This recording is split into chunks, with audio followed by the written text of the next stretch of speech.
Greetings, fellow pilots. This is the Imperial Ace. Today I'm here to share a build idea with you, the Soontir Swarm.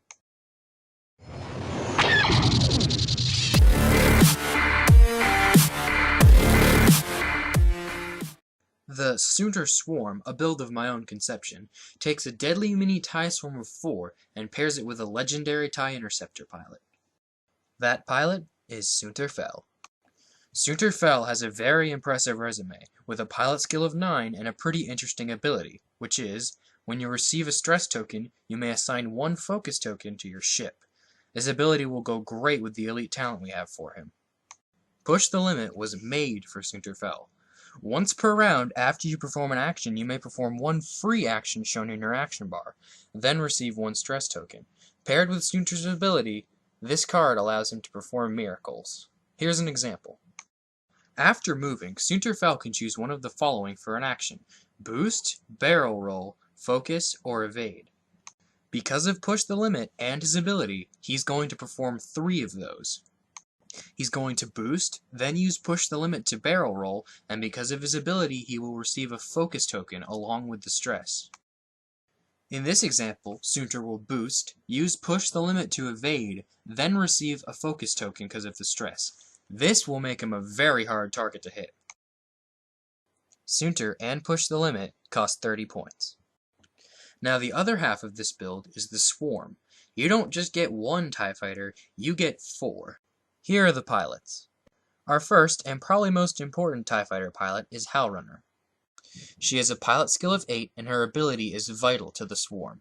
When another friendly ship at range 1 is attacking with its primary weapon, it may reroll 1 attack die. Considering TIEs only shoot with 2 dice to begin with, rerolling 1 of them is a great boost. We are also going to give Howlrunner Swarm Tactics, which says, at the start of the combat phase, you may choose 1 friendly ship at range 1. Until the end of this phase, treat the chosen ship as if its pilot skill were equal to your pilot skill. This is huge, because in the combat phase, ships with higher pilot skill shoot first, which means if Howlrunner is sharing her high pilot skill of 8 with another person, it means that more than likely they will shoot first. Howlrunner with Swarm Tactics not only gives all of her allies a reroll of 1 attack die, but she can also give one of her allies her pilot skill of 8. That is why she is key to any TIE Swarm. Howlrunner with Swarm Tactics costs 20 points. Our next pilot is Mauler Mythal. Mauler Mythal has a pilot skill of 7, and when he attacks at range 1 he rolls an additional attack die, which means that he rolls 4 attack dice at range 1. We are also going to give him Swarm Tactics. This brings his overall cost up to 19. Our third pilot is the Black Squadron pilot. He has a pilot skill of 4, and he does not have an ability. However, he can take an elite pilot talent, so we're giving him Swarm Tactics.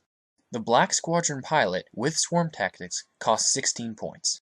You're probably thinking, wait a minute, why would we give him Swarm Tactics? He has a low pilot skill of 4. That won't be useful to anybody. It will make sense in a few minutes. Now for our last pilot, you could either choose Night Beast or Winged Gundark. I usually use a pilot named Dark Curse, however he costs 1 more point, which makes this build cost 101 points. So if you want to play a tournament legal build of 100 points, or your friend is really strict, you're going to have to use Night Beast or Winged Gundark. Out of the 2, I would go with Night Beast, because his ability makes more sense in a swarm setting. Now that we've chosen all the TIE Fighter pilots, I'm going to explain to you why 3 of them have Swarm Tactics.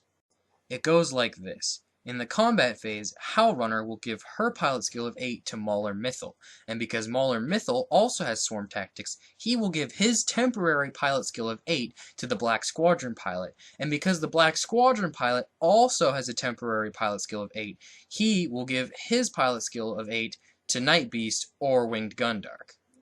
This means that in the combat phase, all 4 of these pilots will have a pilot skill of 8. I once used this tactic to have all 4 of my TIE fighters kill a Y-Wing before it even took a shot.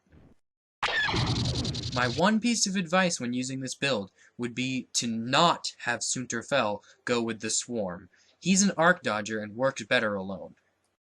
That's it for the Soontir Swarm.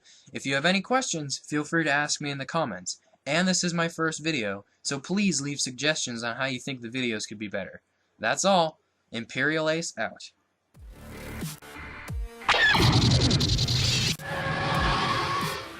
You rebel scum.